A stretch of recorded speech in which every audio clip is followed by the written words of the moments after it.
I have made a lot of games over the years. Some big, some small. Some bad, some kinda alright. Platformers, RPGs, turn-based games, card games, first-person shooters, third-person shooters, dress-up games, and more. I think about my past creations a lot. What I've done right and what can be expanded upon, as well as what I've done wrong and can be improved going forward. Some of my creations I have fond memories for, and some not so much. I think looking back at what you've made in the past can help provide introspection about how far you've come as a creative individual, and how you and what you make has changed over time. So, that's what I'm going to be doing today. Yo yo yo, Alpal here. How's it going, guys? This is a video I'm pretty excited to make. It's a tier list video. Hell yeah, I know you guys love that stuff. In this video, I'm going to be ranking all of, well, most of my games that I've made over the years from worst to best, in my personal opinion at least. I've made some stinkers, but I've also made some things that aren't too shabby. Before we begin, I have a few things I would like to point out. I'm only going to cover the games that are on Steam and are visible on my itch page. I have some games on itch that aren't visible on the actual itch page, so I will not be putting Cactus Farmer in S tier. I'm also looking at this from a retrospective perspective, so when I say something is good, I'm not trying to glaze myself or anything. Trust me, I'm gonna roast myself plenty. Also, I'm not ranking these games based off of how good they are overall, just relatively speaking. S tier does not mean it's like Deltarune level, and F tier isn't Concord level. Although I won't show or discuss anything explicit, I will be talking about games with adult content in it. I make adult games sometimes. If you're one of those people who's like, "Ew, I hate Gooner games," then please do not watch this video. You're probably like 14, so go back to asking ChatGPT to do your homework or whatever. Some of my games have adults-only alternate versions, and I will be counting those as separate entries. Also, all of my games take place in the same connected universe. A lot of my games feature characters and lore that persist between other games, and there are connected narratives that might require playing previous installments. Lastly, this video will be sectioned by 4 categories: my larger, long-term projects, my smaller, shorter projects, my game jam submissions, and my adult-only games. I'll also be going from oldest to most recent. With that said, let's jump right into it. The first game on the chopping block is the first game I ever released on Steam, Buckler 2. I'm putting this in D tier. Yeah, this game is not that great. For context, I made this when I was like, 17, 18? Man, that was 7 years ago. I'm getting so old, dude. It's so Aplove. I was just starting out making games, and the only real experience I had prior to that was a bunch of small prototypes that I made while watching Game Maker tutorials. You might be thinking, wait, why is it called Buckler 2 if there's no Buckler 1? There is a Buckler 1. That was the first game I ever made, which was a super simple prototype that the game is based off of. Honestly, I don't think I remember half of what even happens in this game. I just know the overall lore and plot, as well as a bunch of dumb references to memes and inside jokes. I also know it is very buggy and jank. At the time, I thought this game was the shit. I was like, "Aw man, this game is so lit, fam. I'm gonna sell 1 Aplove copies, ha ha ha." Little did I know that it was actually not good. I will say, I actually did kind of cook for the lore of this game. I have considered doing a remake of this game for a while. Not necessarily redoing the whole thing from scratch, but basically just going in and making a lot of changes to update it to my current standards of quality. I think the concept of the game isn't that bad, it just needs better execution. I'd only do it if people are genuinely interested, so let me know in the comments if you'd be interested in that. The next game is Roseblight. I'm gonna place this in C tier. This one was really tough to rank. It's not a bad game, it just had a lot of potential. This game was my first serious attempt at making a game and was my equivalent of the quirky Undertale-inspired RPG that almost every indie dev attempts to make at some point. I learned a lot while making this game. Like, a lot. I fell off the peak of Mount Stupid and into the Valley of Despair. I think looking back, the biggest problem with this game was the story, or at least the execution of it in the second half. If this game feels like an unfinished product to you, it's because it is. it was supposed to be much, much longer. But about a third of the way through development, I realized that I did not have the skill and experience necessary to see it to completion. I bit off more than I can chew. I guess since it's not going to happen, I can spoil what my original plan for this game was. So basically, the plan was that Blight, aka Blake and Knight, found Marmot after he crashed onto Auko. Then, they, plus Zira and the rest of the gang, go to Charcoal to meet with Queen Diana to help Marmot get home. But, plot twist, Blight actually uses this opportunity to kill Diana and take over Charcoal so that they can go around being woke communists or whatever. Zira, Diago, and the others run away to escape the chaos, which is where the game ended up finishing. After that, the game would go to neighboring regions to get assistance towards taking back Charcoal and stopping Blight and Marmot's reign before they take over the whole planet. Then everyone teams up and takes them down, which leads to a final confrontation with Blight, where then they become gods via help from the Maiden, who was actually behind everything all along, where they then fight the Maiden as the true final boss, and then Aoko is saved, blah blah blah blah, the end. And along the way there's a bunch of wacky villains, etc. and so forth. I'm okay with the game ending up with how it did. I'm glad I actually finished it. I don't think I would be able to forgive myself if I didn't.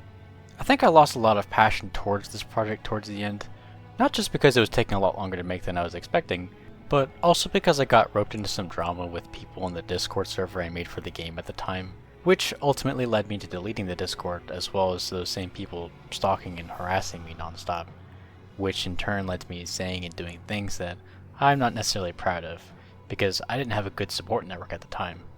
If you're wondering why I don't have a Discord server and only ask people to DM me directly, this game is why. I still think about that era of my life sometimes. It was pretty dark. Like, it was some core memory type shit. But things are better now, and I'm more mature when it comes to handling that kind of stuff. The next game is Project Malice. S tier, baby. This game is probably one of the best that I've made up until this point, and I highly recommend that you check it out.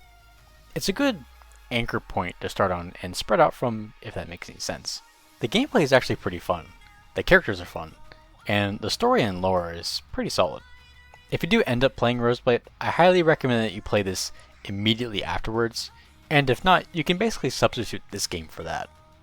I kind of consider this game to be Roseblight 2, as a lot of the characters from that game show up here as well, and a lot of loose ends are tied up, giving satisfying conclusions to those plot lines. A bunch of characters from my other games also show up here. Matter of fact, this game just has a ton of characters in general. As a roguelike, it's pretty good, but I think the real bread and butter comes from going around and talking to all the characters and finding all the secret areas, as well as playing around with all the different weapons, game modifiers, recruits, and so much more. In the past, a lot of people have complained about the camera, and there are a ton of options in the settings menu to tinker around with in case that might help out with the experience. This is also the first game I've made that has sex DLC, in case you're interested in checking that out. I think this game is a pretty good time overall, and I really enjoyed making it.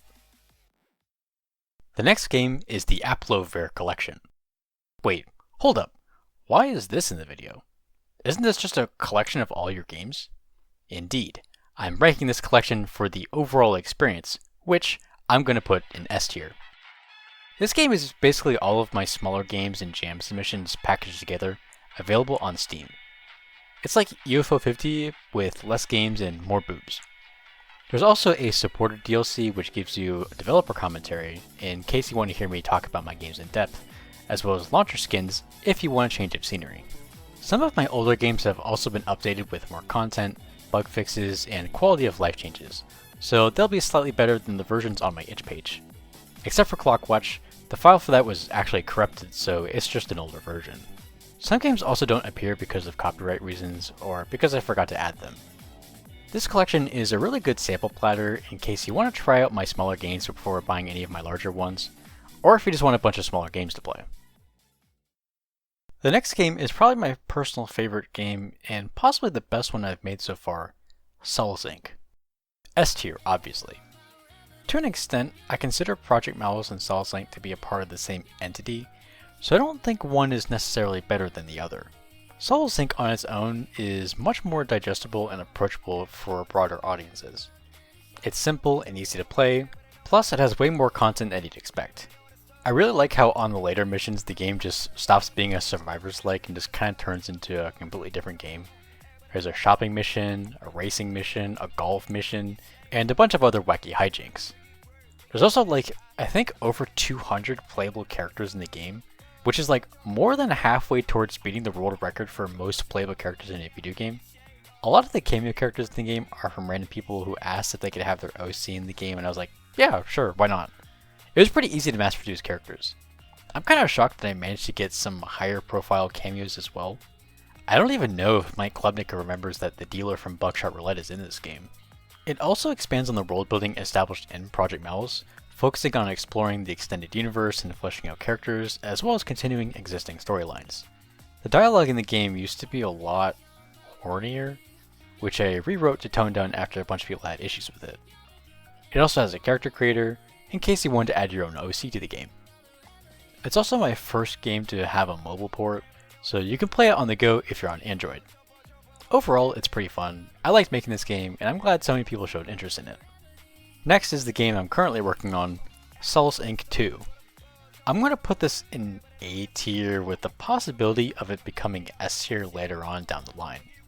There's a demo available for the game on Steam and itch if you want to check it out. I had this game on the back burner while I was working on Aestheta. I wanted to step back from it for a while so that I could let ideas swirl around my head first. I think this one will eventually turn out pretty great. My last long-term project on this list is my most recent one, Aestheta. I'm putting this in A tier. I've already yapped enough about this game. Go check out my other videos on it if you haven't seen them. Overall, I'm pretty happy with how the game turned out, but I don't think it's my finest work. It's nice to see people who used to be fans of Clash Royale playing this game. I'm glad I was able to provide something similar to that classic experience without all the microtransaction BS. Now, onto my smaller projects. Since there's a lot of these and I've already done developer commentary on most of them, I'm going to keep my yapping about them to a minimum. First up is Clockwatch. I'm probably going to put this at A tier. I think this might be one of my more underrated games. It was made around the same time Roseblight was, so it's roughly the same in terms of quality, albeit an overall better experience because it's a lot more straightforward and contained. As noted earlier, the version in the Aplove collection is the shorter version of the game. The full one is only available on itch. The origins of Solus Inc. actually traces all the way back to this game, as Livin appears as an NPC in one of the secret rooms. It also has cool robot spider bosses. Next is Mage Swap. I'm putting this in D tier. It's not so great. It's unique for sure, but unless you and a friend have memorized the entire spell moveset, it's pretty confusing to play. Next is Something. I'm putting this in A tier. I think this is the first 3D game that I've made in GameMaker. It's a pretty cool concept for a short horror game, plus it has a decent amount of lore that links to Project Mouse.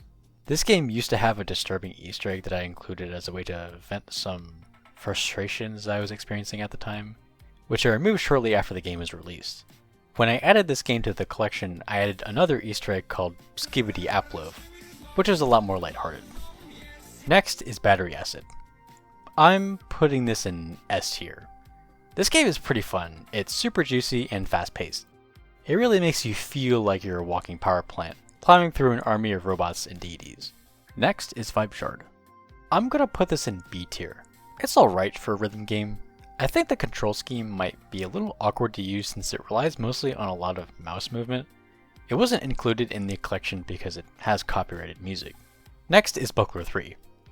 I'm going to put this at C tier. This game is actually based off a small prototype I made around the time I was working on Buckler 2, and I decided to remake it. Despite the name, it's actually not similar to Buckler 2 at all since it's an RTS game. There's not a whole lot of content, just a few stages for you to play around with. Next is Torado Tamer. S tier. I think this is probably one of the main games that people generally recognize me from.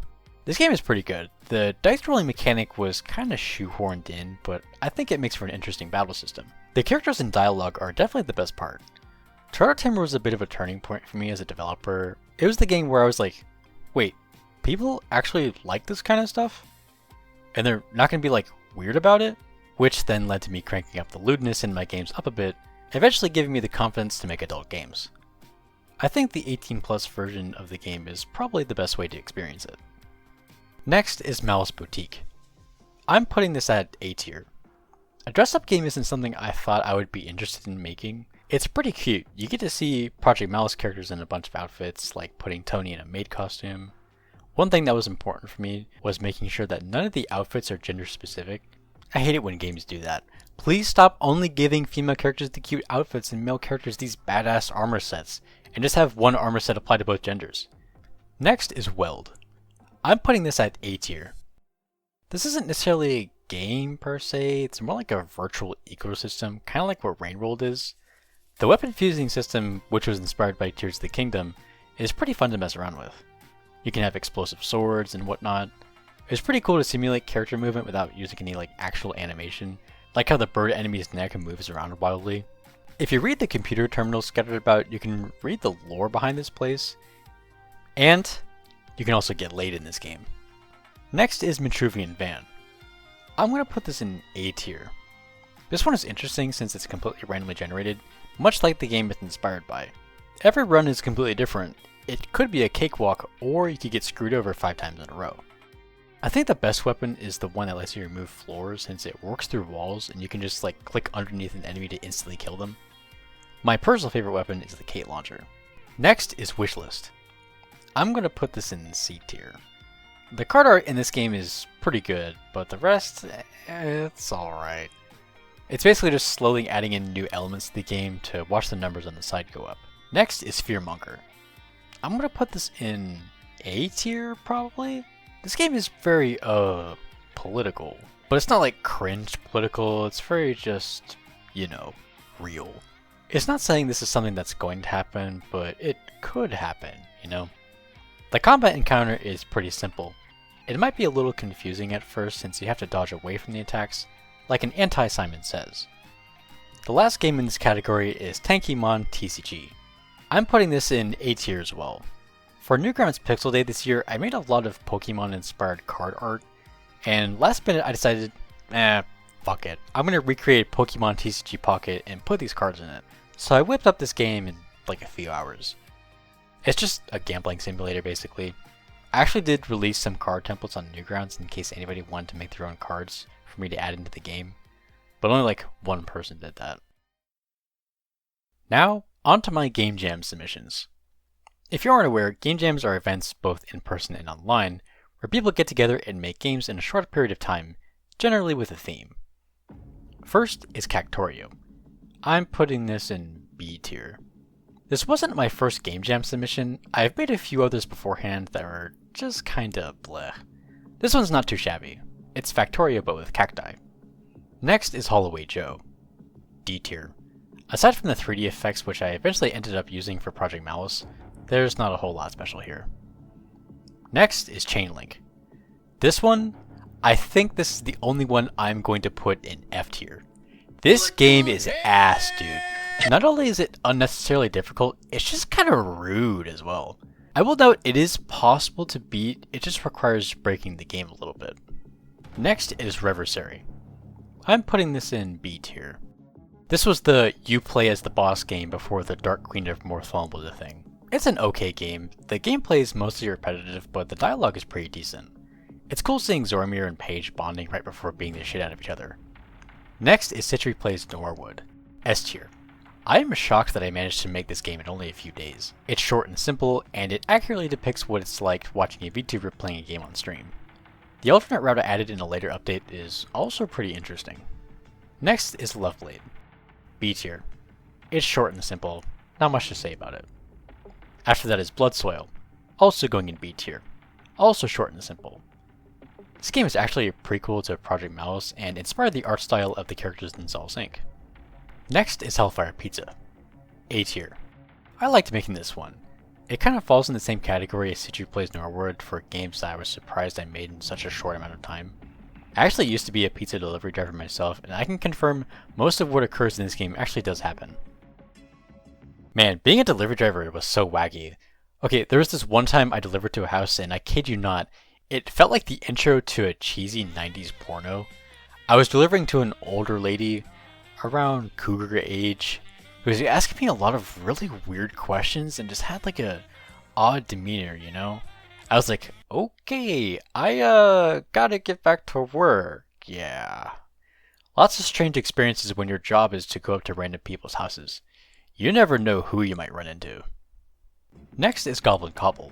I'm going to put this in C tier probably. The artist I was working with did great. I think it was my fault that the whole game kind of wasn't that good. The gameplay loop isn't super creative or interesting, to be honest.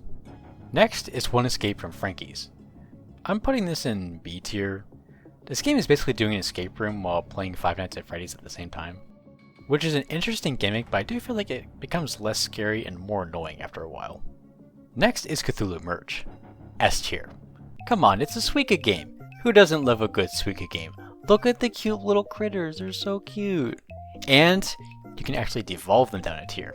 Pretty cool, right? Next is There She Is. I'm gonna put this in B tier. It's like Find Me, but you're looking for women. Huh, sounds like a game you should be playing. I'm joking, I'm sure you're doing fine. It's a rough economy out there. Next is Whippy's Adventure. I'm putting this in B tier. It's like Kirby but sort of a rage platformer, and you can edit the effects of your abilities like you can in Noita. Plus there's a tree with huge tits, and you can hit the gritty. Next is Jim Brimstone Devil Advocate. I'm putting this in D tier specifically because of the Coffin of Indian Lily reference, but I'm going to bring it back up to S tier for the Buckshot Roulette reference.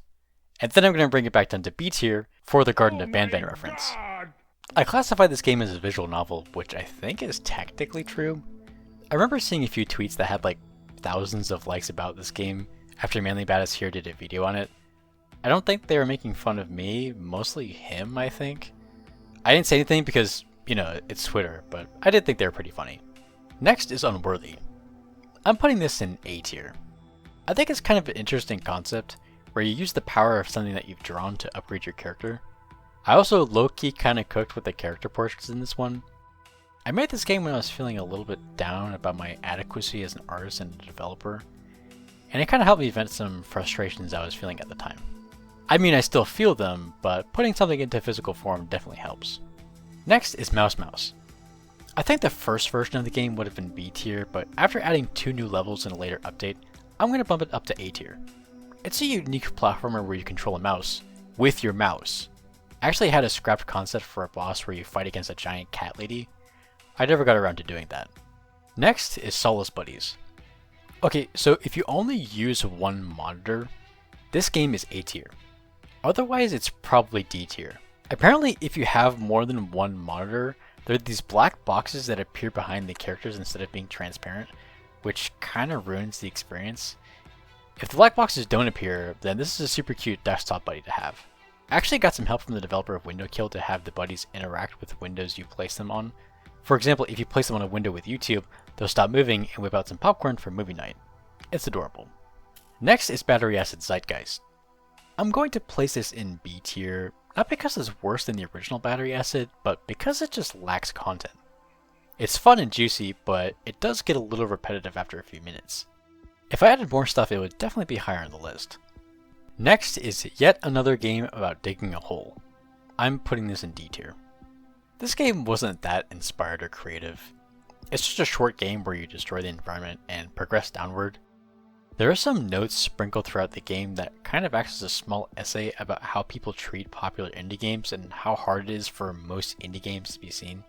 But if I'm going to be honest, I was just kind of blabbering about nonsense. There's also some secrets in the game, but I don't think they're that interesting, frankly. Last game in this category is The Bunny Burrow. C tier. It's alright. I made this in like 2 days. It's a little jank and not that special.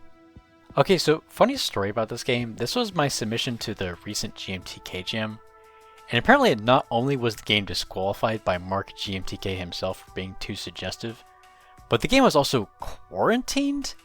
There was a warning that started popping up when people tried to download the game, saying that I might have been a scammer?